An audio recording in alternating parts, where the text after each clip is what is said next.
All right, folks. Welcome back to another Friday Night Live.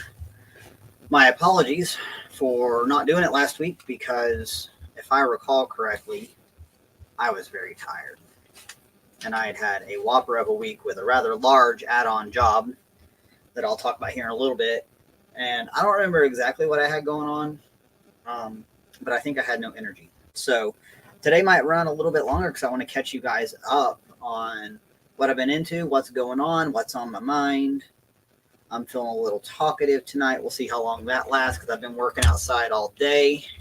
So hopefully I won't peter out. And I am unattended right now. Angel is visiting her family in Ohio, and um, I'm running this show solo.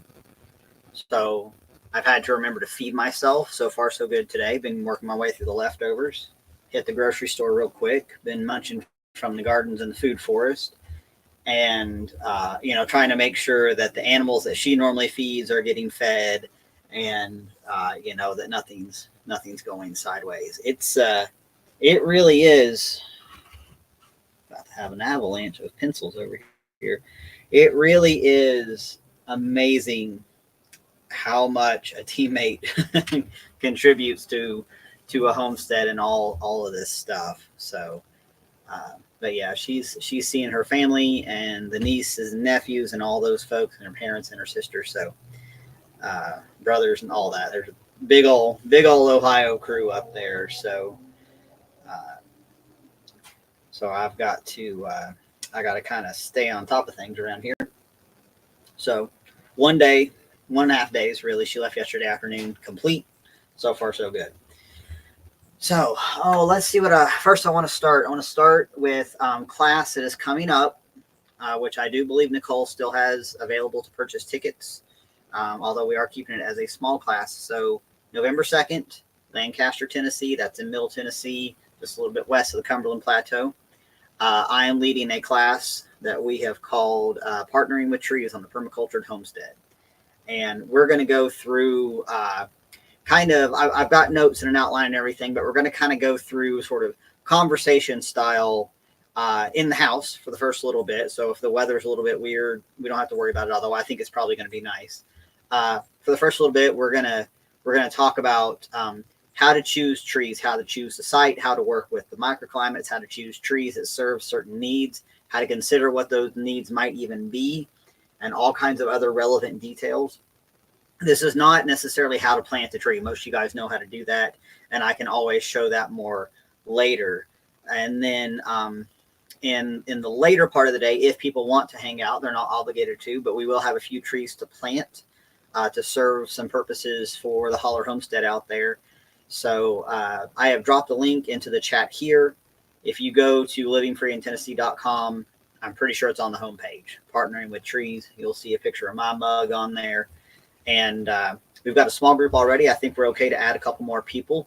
So if this is one of those things where if you're within 4-ish hours or less, I'd say it's worth it. I would go to this. So let us know. You can reach out to Nicole or me if you want to get signed up for that. It is $90. It does include meals and beverages and comfortable seating and all that kind of good stuff.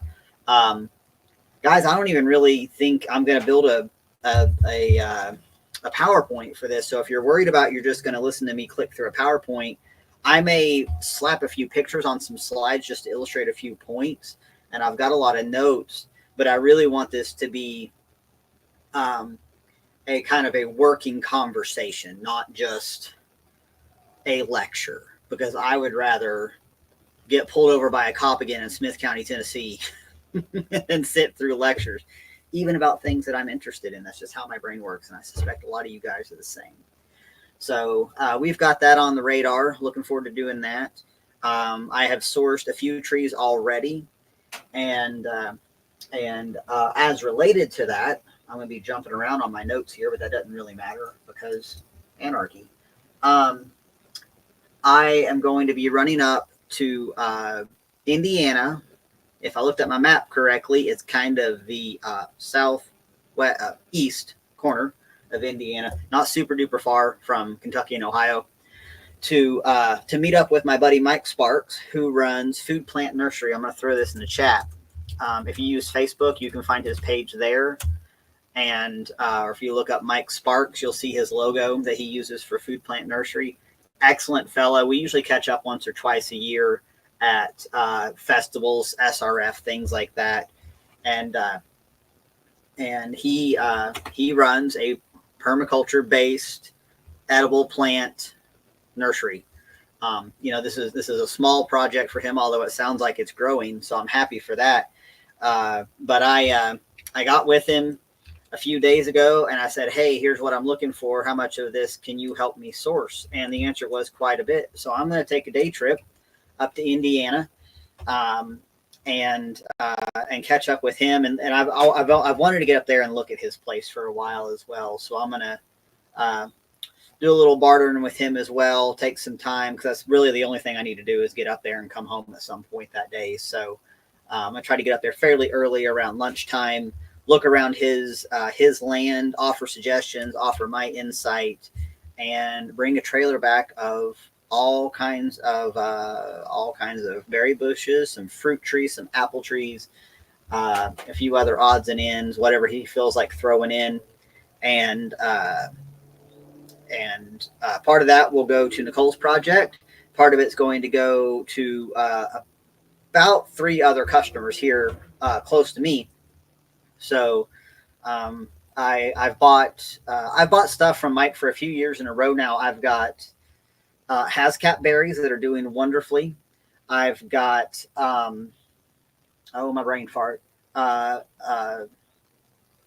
Hazelnuts, 3 hazelnuts that are doing wonderfully. A number of various kinds of hardy perennial herbs. I know I've bought more than that, but I'm having kind of a brain fart right now as to what it was. It all kind of blends in after a while, but I do know that everything I've planted from him is doing great. So we're gonna run up to Indiana in the Jeep, and we're gonna try really hard not to get pulled over. So if you guys tuned in for the episode I did 2 weeks ago in place of a Friday Night Live with Brian from the Lots Project, you got that story. And if you didn't, well, you can go look it up. But so far, so good. Don't talk to the cops, guys. Exercise your rights on all that. Makes your life a lot easier. It seems like it might make it harder, but actually, from everything I've been able to gather, it makes it easier. You don't have to tell everything that you know. Wise words from my grandmother.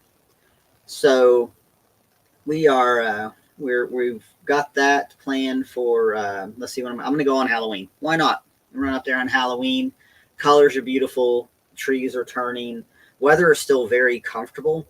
So it kind of seemed like the thing to do. I've got a backlog of podcasts that I need to work through. So we're going to do it. Keep your fingers crossed that the Jeep does not give me any grief when it hears that we're going to go out of town again. I did install new headlights today because the ones that I've had for a while are kind of crappy. They're just, stock and just not very bright.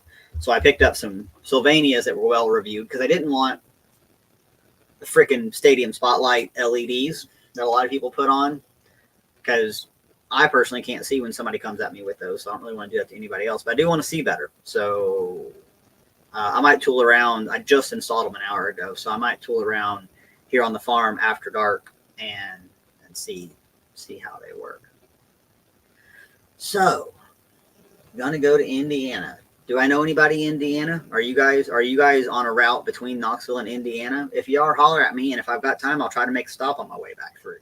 I don't mind if I get in a little bit late that night. I can't really make an overnight of it, but when I do stuff like that, I don't necessarily want to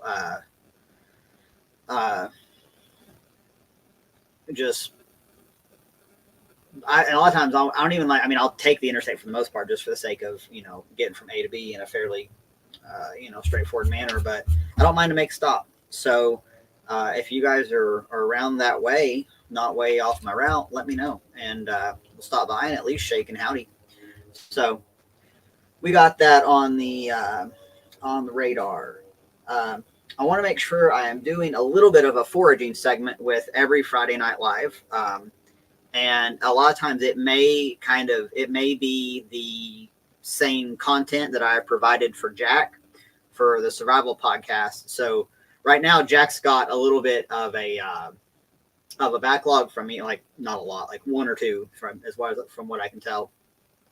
So I don't think this one has run yet unless it ran yesterday, because I haven't listened to yesterday's episode yet. But here we go, foraging department.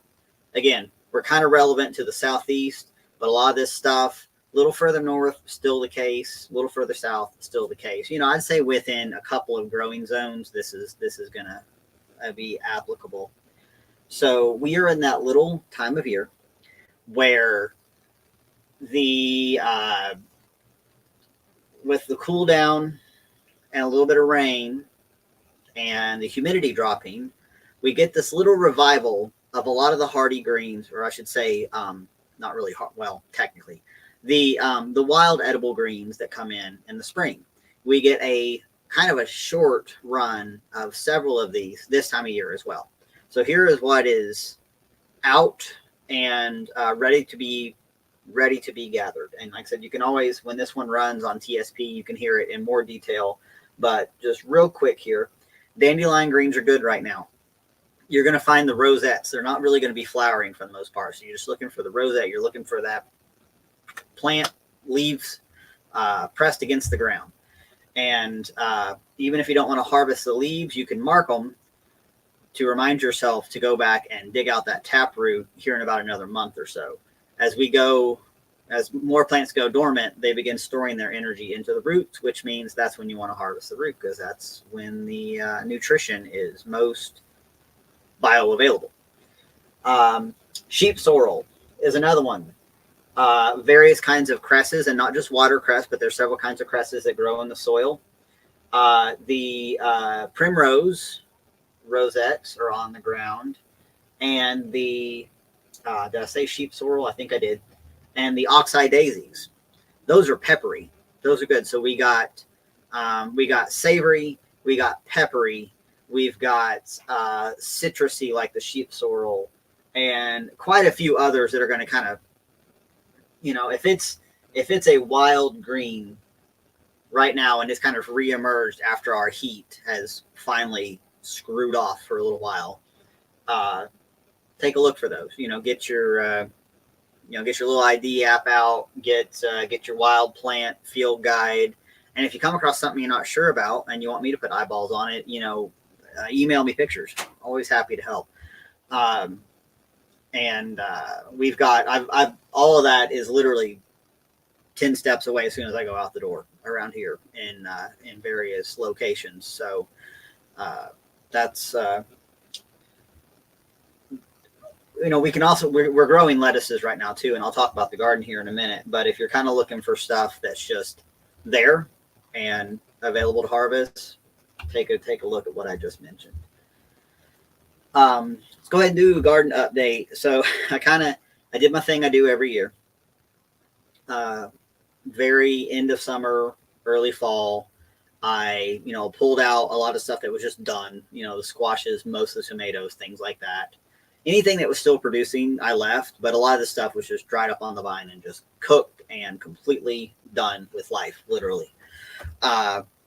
And went behind all that, added some compost, mulched my paths again, and just sprinkled in a variety of lettuce seed, bok choy, some brassicas, radishes, and all of it came up. I planted it, I watered it in, and I really haven't messed with it since. And I was just cruising around the garden today for a really cool reason I'll talk about here in a minute for my kind of main topic. And all the stuff was up and it was great. So I actually started harvesting a little bit yesterday last week, because Angel asked me if we had any lettuce for tacos that she was making. She was making like a taco salad. And I was like, I don't know. That's a good question. I should cruise by the garden and look. And sure enough, my butter crunch is coming in. The mescaline mixes are coming in. The bok choy is coming in. 2 or 3 others. I can't even remember what the name of the seed was. I just knew that it was a cool weather crop. and they're all doing great. So that's about my kind of like my first 3 rows from the top, and then today I began plugging in a whole bunch of started plants in the brassica realm, cabbage and broccoli and collards and all that kind of stuff. And did you guys know that brassica is basically the same thing? It's the same genetically. It is the same plant, and each type, like a cauliflower and a broccoli and a broccolini and cabbage and all that different stuff. All it is just basically hybridization, where they have crossed things to get certain varieties to do different things, to make a white cauliflower versus a pink one, and all these different things. And so it's the same dang plant, because all the leaves look exactly the same. Because somebody will show me, they're like, "What kind of plant is this?" And a lot of times, all I can say, if it's young, it's like it's some kind of brassica. I don't know. I can't see enough detail. So that's just kind of crazy how they're really all the same plant, and it's just our human tinkering that has gotten us to the point of having all these different types. Because if you ask me, if I eat a broccoli, a decent one, or some let me back up for a second. If I eat the leaves off any of those, which around here is often what I eat more of than the actual finished product, because brassicas traditionally they don't do great here. They never have.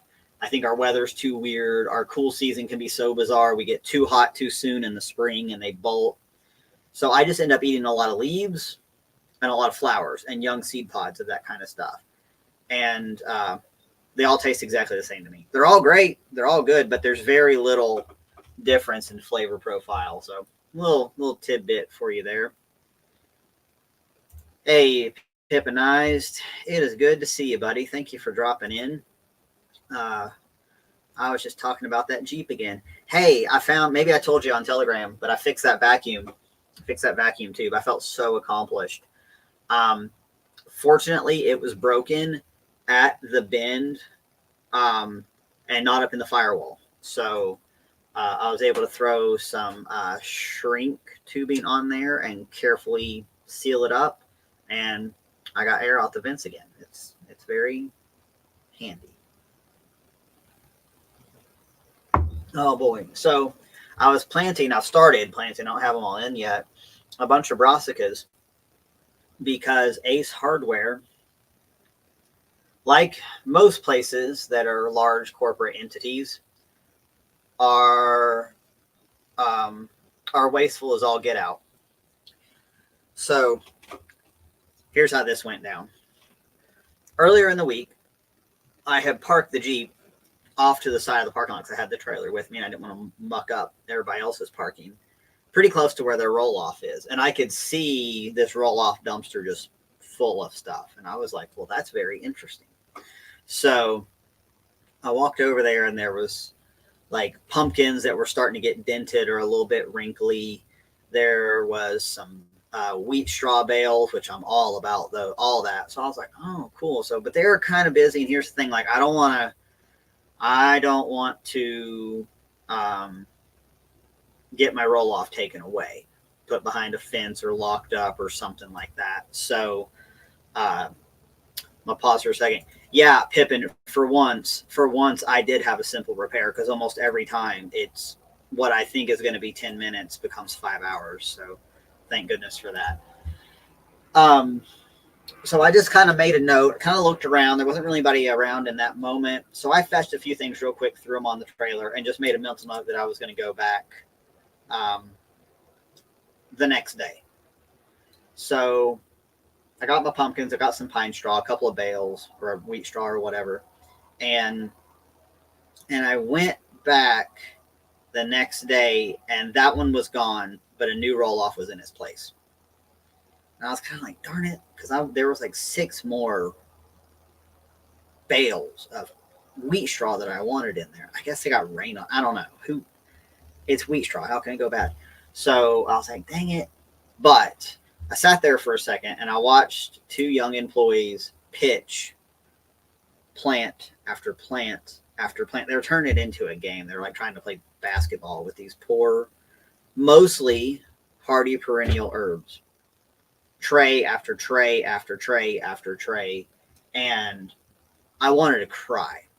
But they were, they were open. It was their busy time, so I hung around a little bit, watched them walk back, went over there, looked in, grabbed a few things super super quick, and then left.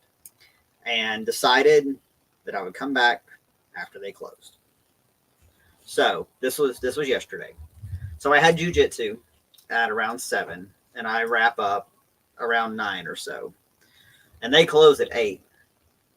So I grabbed some pants to pull on over my training gear and a hoodie, and I cruised back down. This Ace Hardware is a mile west of my house, just so you know, literally on the same road. And I cruised down there, and even more stuff had been added to it. So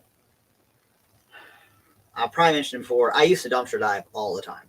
All the time. This literally helped us be fed. Back in the days, I was making $8 or $9 an hour on the ambulance. Had a number of grocery stores that had dumpsters, and we would go after dark. Often I would go after getting off shift when I was working weird hours, working second shift and stuff. So I've always kind of preferred to dive after the business is closed because people get weird, as you can imagine. They're very, liability wary. And then there are some people who mess it up for everybody else, people who make messes. So, there's like dumpster dive etiquette that has been around as long as we've had dumpsters. And etiquette number 1 is like, don't take more than you need in most cases, unless you have a plan to share it out, which is generally what I do. And absolutely what I'm going to do this time around. You leave it better than you found it. And you basically don't do anything where you're going to hurt yourself. So you don't just jump into a dumpster that you can't see. If there's, I've been in dumpsters. I've looked at dumpsters where it was like full of wonderful food and then a broken mirror. Aldi. So, but this one, really good lighting in the parking lot, even though it was well after dark. And I pulled alongside it, and I pulled out, I don't know how many trays last night. Enough that I had the entire bottom of the 5x8 trailer covered in I think they're like the 12 slot packs of the little 3-inch cups for the most part. I had the bottom of my trailer covered, and then I had a few things kind of like carefully stacked up. So I took all that home, and then I posted to the Tennessee Dumpster Divers Facebook page what was up, and I said, you guys know what to do. And one lady replied back and said thank you, and she had gone out and she had fetched some things too, because there was still so much stuff in there. Trays and trays and just dozens of trays of English thyme, Italian thyme, oregano, mints, parsley, cilantro, catnip. I gotta take one of those inside tonight. We're gonna see what the cats do. So much stuff. A few more pumpkins, a couple of I'm not sure what these flowers are called, but they're one of these, kind of annuals. They weren't mums, but they were that kind of same stuff that people buy alongside mums. And those will die back, but why not have some color right now? And so I fetched a bunch. And then a good portion of today was spent planting out as much as I thought I needed. And then the rest I've divided up between this many people. My mom, my friend Aaron, 2 customers, 2 neighbors, and Nicole. And I'm probably forgetting somebody because I stuck tags. I made trays for everybody, stuck tags in them with their names so I wouldn't get them mixed up because I've got all these stops coming up this week. And pause while I answer Mama real quick.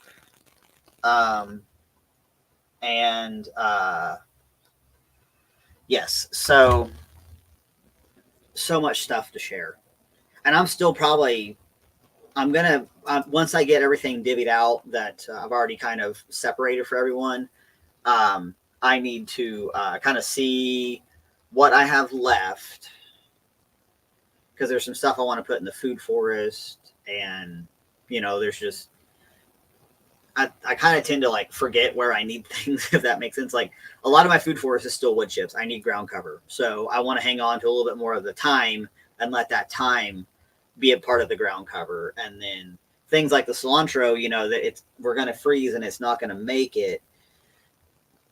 So I might set up a couple of indoor planters or just make sure more cilantro, goes to people who have greenhouses or more indoor window room to keep growing it inside. Waste really bugs me. It really bugs me. And I understand the whole corporate model where they just, they can write it off as a loss. And it's probably just complicated to try to set it up with a nonprofit or something like that. So I think what I've decided to do, because I've wondered about like going to management as a business owner, as a gardener, and all these things, and seeing if I could work something out. But it's like, they're probably going to want me to buy it. They're going to want me to buy something that they would just as soon throw away. Well, that seems silly. So I think I'm just going to continue to do the ethical thing, and perhaps once or twice a week in the seasons when I know this kind of stuff is happening. And so this is really common in spring, and this is really common in summer. When there's fixing to be a big changeover of inventory because of seasons change, this is when you need to be ready to fetch this stuff. So I think since I already know I'm going to be out late, most 2 nights a week, past the time that they are closed, because I train, I think I'm just going to make myself a little stop. I think that's the right thing to do. In my opinion, dumpster diving fits perfectly with the principles and ethics of permaculture. Tapping into a waste stream. We are taking, so this stuff is just going to go with, it's going to go into a landfill. It's contributing to, carbon in the atmosphere, if you believe that's an issue. I'm on the fence about that, but just the same, it's going to be part of the creation of methane, which around here I don't think is being piped to be used to be burned for anything, for a fuel source or whatever. So, you're addressing part of the problem. You're doing it simply. I'm doing it in a very low impact way for my time, my fuel consumption, that sort of thing. So, guys, check out your places that have roll-off dumpsters. Some of them may have cameras. You can decide what you want to do about that. Don't damage anything. I'm not suggesting that at all. Good God. We're anarchists here. We leave things better than we found them. We don't cause anybody any problems. If you hurt yourself, don't sue them. That ruins it for everybody else. But I think this is the morally and ethically correct thing to do. So that's what I'm going to do. And if something happens where, I don't know, somebody sees me and tries to run me off, then maybe I open up the conversation with management as to, hey, does it have to be this way? What can I do to interrupt this process and make it so it doesn't cause them troubles? Because I don't want to cause them any trouble. I don't want to cause them any grief over anything. But, you think about how many little kitchen gardens at schools build, and how many people who are on fixed incomes who are trying to garden, and how many people could have benefited from this stuff that are hardy perennials. It's not like, I can kind of sort of forgive the stuff that's going to die with our first big freeze anyhow. But all this stuff, like you plant it right now, you will have it forever. And you can divide it, and you can share more, and you can make medicine with it, and you can cook with it, and you can make value-added products with it. And I think that our wastefulness in this country is part of our biggest failing. We are absolutely surrounded by so much abundance that we piss most of it away. And I didn't realize I was going to get so passionate about this, but obviously I feel pretty strongly about it. I had kind of gotten away from the dumpster diving thing for a little while when my schedule changed, and frankly, when I was making more money and it wasn't as financially necessary. And when I just wasn't, I wasn't working the hours where it was convenient to cruise by, because these days when the sun goes down, I want to be getting ready to get into bed. But if I'm already out, I'm going to make a stop. So, save the plants. Save the plants, guys. It's the right thing to do. take into account there's always a chance that I have dumpster dove where I have noticed that employees, for whatever reason, have poured bleach all over things. That is so sad. Be mindful, be safe, wear gloves, don't climb into a dumpster where you can't see what's going on. Look up the etiquette. But this is kind of one of those things where, like, there are more of us than there are of them. Back when I was dumpster diving with a friend, Liz, many, many years ago, on the east end of town, cops pulled up. One of the very few interactions that I've had with cops. And at the time it was after Halloween, and we had like the mega load of Halloween candy and cookies from a Food Lion, I believe is what it was. And I think they just happened to see us. I think they like to park behind that building when they were between calls and just happened to roll up and see us. And basically they were like, you guys are kind of trespassing. So we're just going to ask you to leave. You don't have to put stuff back. But they stopped us and they checked our ID and everything. They made sure the truck wasn't stolen because it was Angel's truck. It wasn't registered in my name. And but they were kind of like, technically you guys are trespassing. But I'm pretty sure they had other stuff to do at the time. So I'd say, assess, do a risk assessment of what feels right to you. Maybe don't go alone, go with a friend. It's always kind of a thing to go with a buddy. But I think it's the right thing to do. Absolutely, I do. So that's my dumpster diving story. So I planted today. I was on a big gardening spree. So I got a bunch of those brassica plants. So in addition to all those herbs, I got a bunch of broccoli, cauliflower, cabbage, and I think some kohlrabi. And those are getting plugged in. I'll have to finish doing them as soon as possible because I've got a lot of stuff going on this weekend. But they'll hang out in the trays for a couple days. And we're going to be mild, so they'll be okay. And then, I think at least 7 other people I'm going to be able to share this stuff with. And I'm not talking about just giving them like 1 or 2 cups. I'm like, everybody's getting like a tray and a half. So it's I'm glad I went. We'll leave it at that, but I'm glad I went. And just keep that in mind as an option. We are in an era where, I think we've got a little while longer where this kind of system is going to persist, where waste to that level is going to persist. And I think it's appropriate to access that waste stream.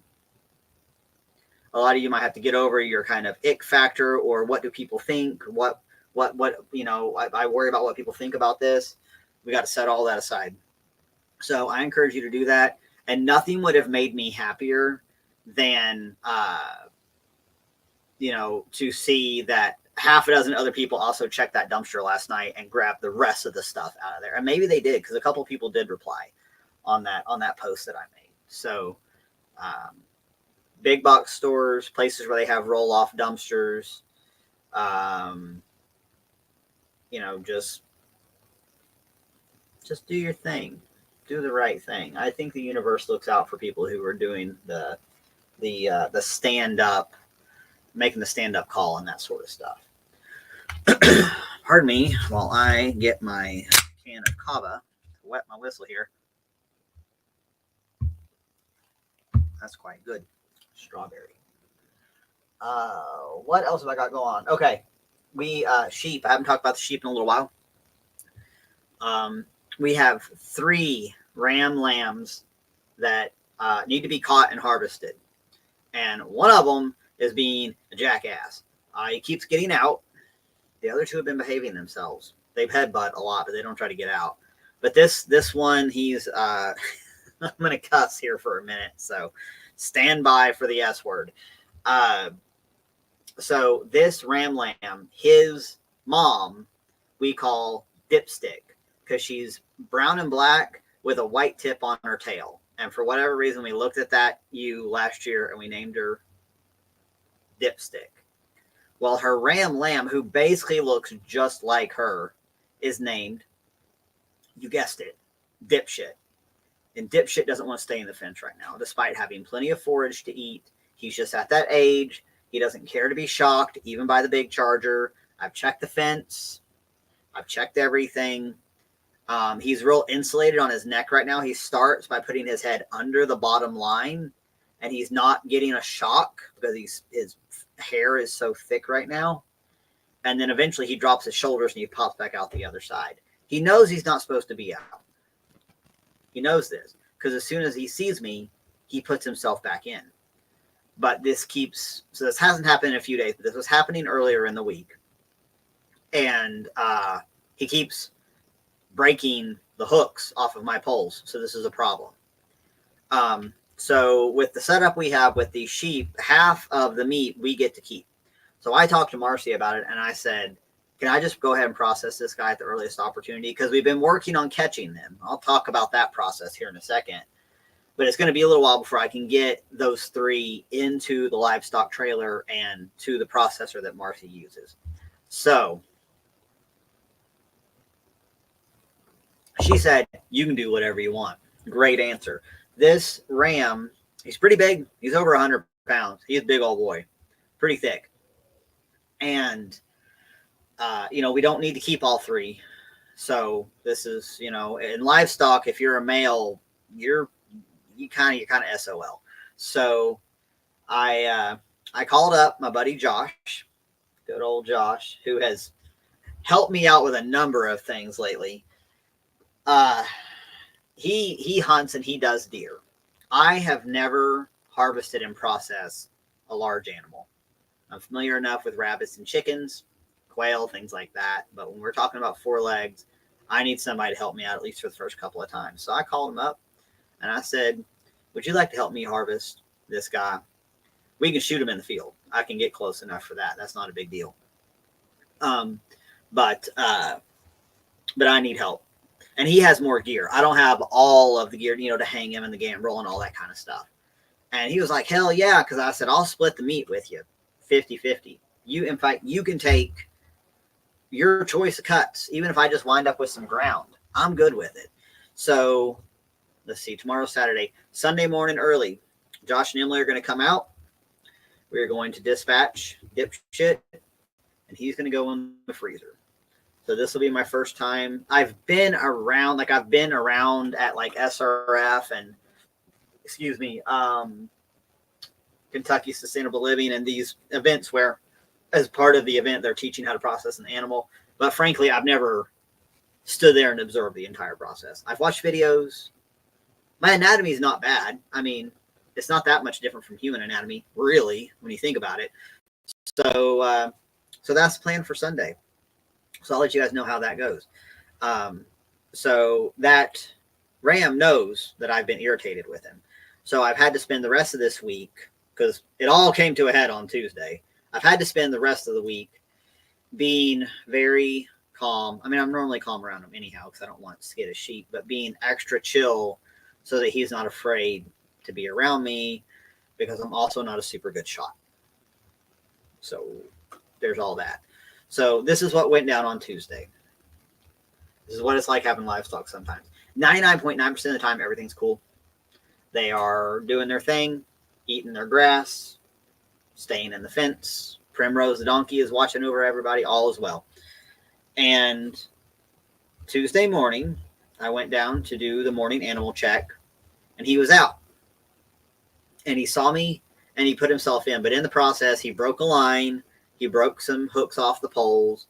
So I had to turn the charger off, go over there, tie everything back together, fix it, and went back, and I turned the charger on. As soon as I turned around again, I mean, literally 60 seconds later, he was out again. And this happened about 3 times. And all I can say, it was a good thing that in that moment, I wasn't carrying my little buddy in my right pocket, because I might have just done it right then and there. And I had a job scheduled that day, which I ended up having to cancel for that day, because I looked around, and in my opinion, they had another day's worth of grazing. But he seemed like he was restless and he wanted more to graze. So I had to prep the next paddock, which I did not have on the radar for that day at all. Prep the next paddock, which meant mowing and things like that to clear the path. set up the post, do all that, get them moved, because I was hoping that having him in a bigger paddock would kind of kill his desire to be putting his head under the fence and reaching for fresh grass. And that's worked. I did notice him doing that a little bit earlier today. Right now they're below mom and dad, so mom and dad can pretty much see him all the time. And I told mom, I said, if he gets out, don't worry about it. He's not going to go far. He's not going to stray far from the others. Because if we're putting him in and out, like I said, my poles keep getting damaged. So, and that sucks. So, so far so good. If he can behave himself tomorrow, that'll be nice. And I do have the option to move him into yet another paddock, kind of adjacent, if need be, for one more day. But I'm hoping they're going to, because they've got plenty to eat. This paddock hasn't been grazed in like 90 days. So maybe not quite, maybe like 75, somewhere around in there. Plenty of grass. We've had rain, plenty of grass. So hopefully he's going to behave himself, stay put until Sunday morning.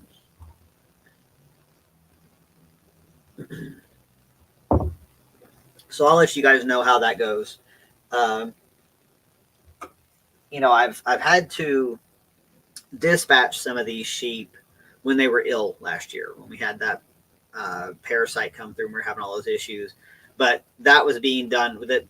In all the cases but one, the sheep was already down on the ground.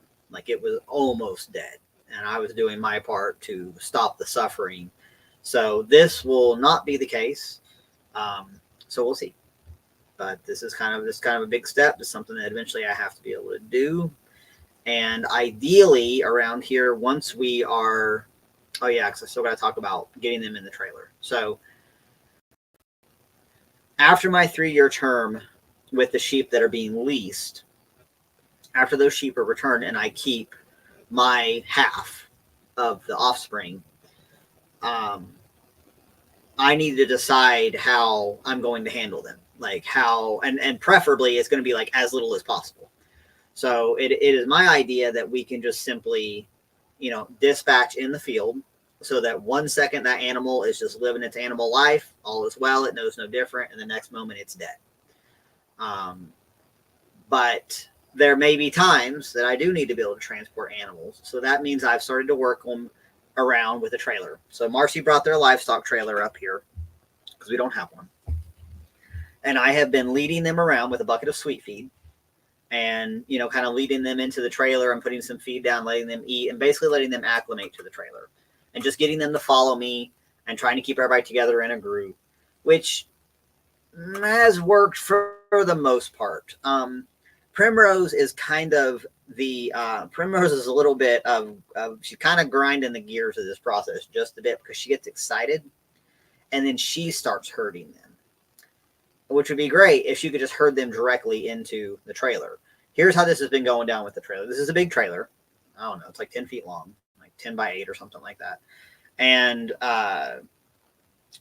she gets real excited. And the ewes that jump into the trailer first are always kind of like the two that are sort of the leaders. And they're older and they are obsessed with sweet feed, especially the one we call Big Mama. The one that we thought was going to have triplets, but she only had one because she's just fat. And the younger ewes and the rams, they are the most skittish. But I was able to get 2 rams to jump into the trailer. They didn't stay in very long, but they did get in it. So, but the trailer's been here and then it's been away because somebody else needs to borrow it. A lot of people kind of borrow this trailer. So I've just kind of worked with them whether or not the trailer has been here. I have set up like kind of smaller paddocks, like little kind of funnels for maneuvering them, trying to get them to move into a more narrow space and that sort of thing. And I've had some success with that. So I just got to keep working them. It's just kind of like, you know, Marcy's suggestion was it's not about doing it for an hour every few days. It's about doing it for a few minutes every single day, which is what I've been working to do. And then we're getting better with it. So it's kind of like there's this balance of, they get excited about the sweet feed and they want to follow, but if they don't get a hold of some and eat it real quick, they also then kind of lose interest and they kind of split off and they go do their own thing again. But if Primrose gets really excited, then we've got a little bit of chaos going on, and I bring extra treats for her and give her a treat first, but that doesn't last very long. So I'm beginning to wonder, and here I am kind of thinking this through out loud with you guys, if I need to try to separate Primrose somehow. And I'm not really sure about how to. I mean, I can kind of try to lead her. For one thing, I need help. Lead her into a section and then fence her in. This is kind of the challenge of not having any hard fencing. We have no permanent fencing, and I don't have any kind of squeeze chute. And my brother and I discussed this a few weeks back, and I think it would make sense for us to build one. To build a squeeze chute from lumber and maybe some cattle panels or something like that, hog panels, so that we can manage these animals a little bit better. When all I've needed to do is move them around for grazing purposes, it's been fine. But at some point, I'm going to need to really catch an animal. If I need to address an injury or something like that, I'm going to need to be able to do that. So that's something that's on the radar for wintertime, is to kind of try to not entirely cobble together, but come up with something budget friendly, but sturdy enough to handle some pretty strong animals. I mean, I know they're small, but they're really, really strong. So, and there's a lot of jostling, a lot of pushing. They crash into each other. So, planning on a squeeze chute. We kind of have an idea of where we want it. With ultimately, we would need to still be able to. I would have to plan my grazing pattern so that when it comes time to need to catch somebody for harvest or transportation, that we're close to the squeeze chute. If there's a way to make a portable one, now here's something to think about. Is there a way to build a portable one? Is there something that I can erect in whatever paddock they're in at the time? Maybe something to look into, something to think about. So, yeah, you guys are getting real-time brainstorming from Carrie as I kind of work this out. If you think of anything, you know how to get hold of me. Oh, let's see, where are we at on the thing here? So I had a big week last week. I went from having a week where I looked at Thursday, Friday, and Saturday and said, sweet, I've got 3 days in a row where I don't need to be anywhere else but the farm. This was like last Sunday is what I was looking at. I was looking at my week ahead. I was like, awesome. I've got so many things I'm going to be able to check off the list. Then I see a post on Facebook. This fellow who lives just down the road from me posted. He was like, I've got like 200 plants that I need to get in the ground, but I've gotten hurt and I'm not able to do it. I'm looking to hire somebody. And I was like, okay, let me talk to this guy. Because he was talking about and it wasn't small stuff. It was like 3-gallon potted shrubs and, hardy perennials, things like that. Mostly ornamental stuff. But guys, when you're starting to look at wintertime, money is money. Money is money when you're in the landscaping seasonal realm. So I got a hold of him that same afternoon, a Sunday afternoon, went out there and looked at everything and figured out what the scope of work was going to be, went home, wrote it all out, sent it over to him. He approved it. And I put it on as likely to take Thursday and Friday and maybe a little bit of Saturday. And I was just a little bit off, but not too bad. Not too bad. Because my quote unquote work days, I really like to keep them to about 6 hours. Because I want to be able to come home and I still have daylight to do stuff with the animals, spend time with Angel, get ready to go to class, that kind of thing. And I don't like to start my day super, super, super early most of the time. It's just how I like to design my life at this point. Worked 12, 14, 16s, and 24s for many, many years, and those days are done. So I sent the info back over to him. We were on the same page. He agreed. And I put in 6 hours on Thursday. I put in 7 on Friday. And I still had a lot to do. So I called Mama. I said, do you want to make some money? And she said, yes. got her out there with me.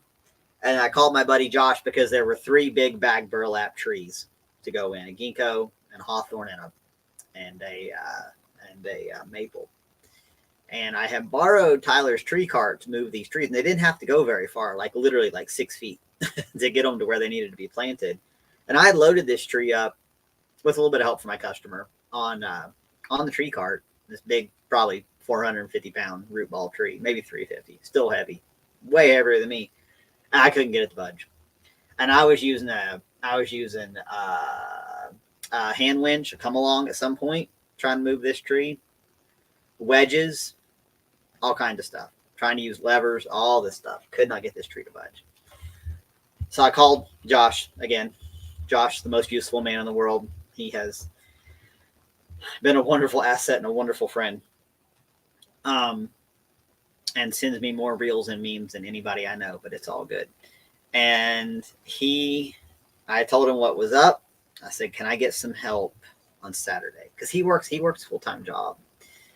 And I said, just let me know when you're available. I said, I can wait to finish this. I can wait a little bit when I can get your help. But he said, no, I got time on Saturday. I can come out and help you for a few hours. And he did. And he and I wrestled those trees and got them planted. And he brought an auger too. So he augered in a whole bunch of other planting holes for some other big stuff. And he was there for about 4.5, 5 hours. And I made sure he received compensation that was appropriate and hopefully a little beyond what he would like to earn, because he deserved it. Mom did a bunch of planting. I dug a bunch of holes in advance, had the plants staged and everything. And Mom prepped all the plants, did the thing with, untangling the roots and all that. She was a tremendous asset. She helped me out for about 4.5, 5 hours. And then I finished up, and that ended up being a 10-hour day for me. But I got it all done. And I got it all done before the sun went down. So, and I was happy with what I earned, and I was happy with my time investment versus with my earnings was good. It wasn't one of those where it was like, oh, man, I didn't bid that one too well.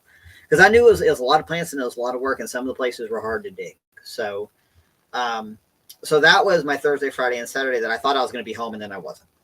So, oh well. But good customer, nice fella, easy to work with. He's shown some interest in edible landscaping as well. So I'm gonna check back with him in the spring to see if he would like to do some more things in that direction. And he was just like 1.5 miles down the road, like 2 miles. So can't beat that. So, so I, since then, all the stuff that I thought I was going to get done, I've tried to kind of piecemeal since then throughout the week, because this last week has also been full, because suddenly I am busier now this time of year than I was all summer long. Not a complaint, just notating it. So tomorrow I'm going out to Sunbright to see the folks at Off Grid and Growing. I'm going to take them a few trees, a few other odds and ends in the plant realm to add to their food forest and gardens. Probably take them some herbs too. And then I'm going to go visit in the same little town some friends who have bought property there, who are going to start working on erecting the framing for, I believe, going to be like a barn dominium. So I'm going to go out there with some other friends, and we're going to help them get some work done. Pardon me, belching. And then try to get back here before dark, because the dog will be with Mom and Dad. So a lot going on. Busy weekend, harvesting that ram on Sunday. Hope all that goes well. And I am sitting here debating if I want to talk about this other thing that's kind of funny and going on. And sure, why not? Because I don't want to leave you guys hanging. So we're fixing to get political, but not. Because I hate politics and I find it really boring and really immature. And I actually try to coordinate my life so that I have as little exposure as possible to political discussion, because it just gets stupider and crazier. And I swear to golly, I feel like we're experiencing some kind of giant cosmic joke right now, or maybe some kind of weird collective karma. But here's what's going on. So at the bottom of our driveway, there's a sidewalk. It's 4-lane highway, big old sidewalk, and, multiple power poles throughout, wooden power poles. And for months now, somebody has been hanging hand-drawn signs like 20 feet up the pole. supporting one particular candidate. And I'm not even going to tell which one it is because it doesn't matter, because the story, just listen to the story. So, signs supporting this particular candidate. And I see it and I'm like, whatever. Seems weird to me to go through that much trouble to hang a sign handmade that far up to share your opinion. But what I did begin to wonder was like, man, for people who drive past this and know that like this is our family property, I hope they don't think we put that up there. Because frankly, people are going to assume a lot of things about me. There are people who will assume that I'm going to vote one way for a variety of reasons. And then there's other people that are going to assume that I'm going to vote the other way also for a variety of reasons. With the truth being, I don't vote, and I haven't in the last 3 elections, and I never will again. So before everybody gets their knickers in a twist, because there's nothing like people getting their knickers in a twist than to hear that you don't vote, but you have to. No, I don't. So let me go back. I'll get to that in a second. But let me go back to the sign story because it gets a little funny and it gets a little ridiculous. So, I've seen these signs supporting this particular candidate, and they seemed a little schizophrenic. Like, they didn't really make sense. So I was just kind of like, okay. And then one day I pulled out of the driveway, and the gentleman, who appears to be a somewhat older gentleman, at least he had gray hair, was working on putting up a new sign, and he had some kind of contraption so he could like nail it up high. He wasn't going up a ladder, so at least he was being safe. And, for like a brief second, I thought about like pulling back in the driveway and walking over there and just having a conversation with the guy, because I just kept thinking, man, what if people think this is us? Not that it really matters. It doesn't really affect anything. But I was just like, I don't want to be associated with either of the crazy puppets that are getting all the country's attention right now. Not either one. They're both nuts.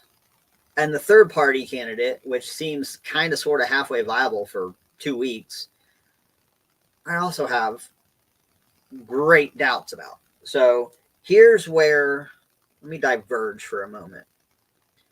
This is why I don't vote. You guys can do what you want. It's a free damn country, and I want it to always stay that way.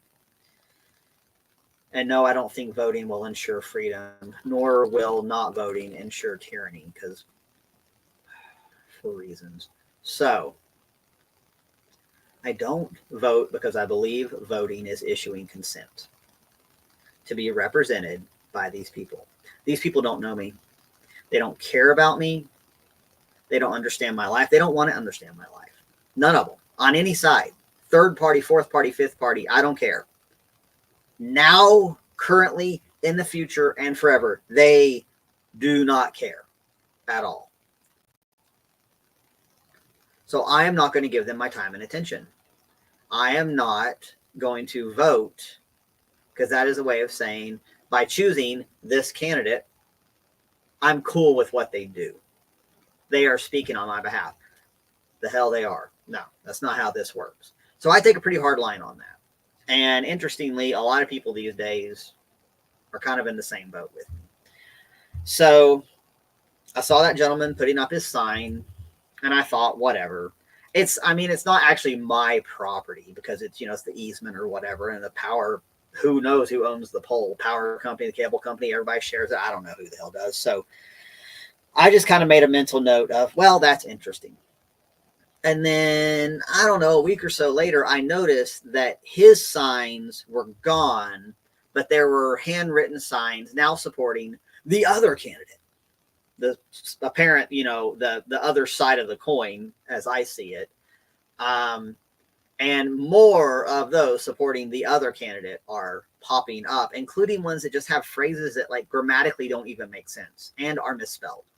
This is where I come from. This is where I kind of come at it saying it seemed a little schizophrenic to me. It kind of sounded a little like word salad-ish.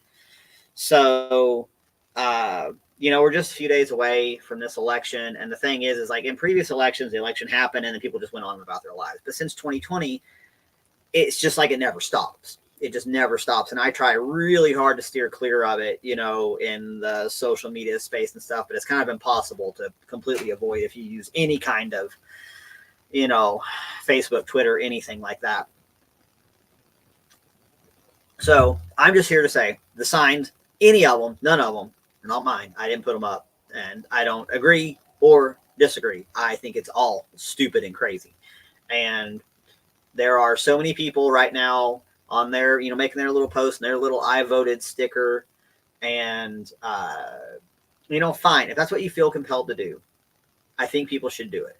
It is not for me. I don't want to participate in it.